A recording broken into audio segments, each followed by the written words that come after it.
in this video, we're looking at the phase transfer triangle of matter. We know that matter, which is actually anything that has mass and occupies space, has three phases, which is the solid, the liquid, and then the gas. Alright? Now, we want to look at the interchange that's occurring between these phases of matter. That's the reason for the phase transfer triangle. We have that gas, then we have solid, and then we have liquid. Alright? So let's use an arrow to show what is happening here. This is forward reaction. This is backward reaction. Forward reaction. Backward reaction. Forward reaction. Backward reaction.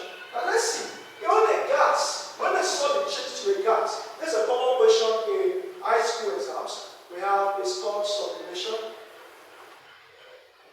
Okay? When a gas, a liquid changes to a gas without passing through the liquid, a solid changes to a gas without passing through the liquid state is called sublimation. When a gas changes to a solid without passing through the liquid stage is called deposition.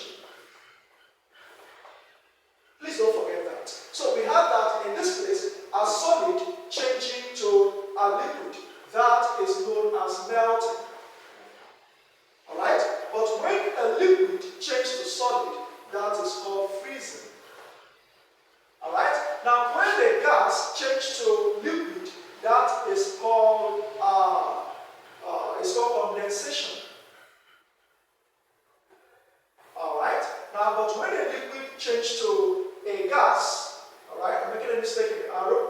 This arrow should come here for condensation, and then this arrow should come here for evaporation or vaporization. Alright, you should take note of all those things. Now, a gas changing to a liquid is called condensation. Be careful, this is the arrow. Please mind that. And then, but a liquid changing to a gas is called vaporization. Now, we want to ascertain the purity level. The purity level of a solid substance and the purity level of a liquid substance. Now, let me bring a light chart. The purity level of a solid substance, or a solid substance, you can ascertain the purity level by using the melting point. Then, for a liquid substance, you can ascertain the purity level by using the boiling point.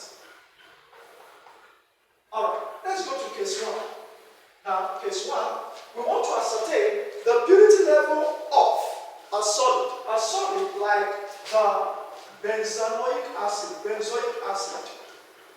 The benzoic acid has a melting point of about 120 degrees Celsius to 122 degrees Celsius. It has a sharp and a narrow melting point. That is, its melting point.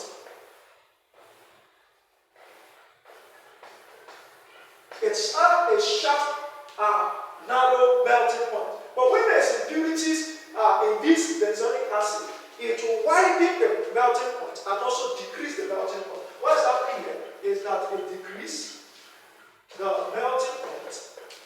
That is when this one is a pure benzoic acid. Don't mistake it, pure benzoic acid. So this guy now are impure. Okay? This impure benzoic acid, let's talk about benzoic acid. The melting point will decrease, that's number 1, and it will widen. It will widen to about 1110 degrees Celsius to 118 degrees Celsius. That is for a pure benzoic acid. So, what do you say? What are we saying? We're saying that the purity level of a solid can be determined using the melting point. When the substance is pure, the melting point has a sharp or a narrow melting point of 120 to 122 degrees Celsius, for instance. Now, but when impurities is added, or when impurity is found in that solid substance, it will widen the melting point and also decrease that melting point of that solid. I'm going to give you a question after this class. Now, we're going to liquid. Now, for liquid, every reasonable liquid should boil pure liquid, should boil pure liquid, have a boiling point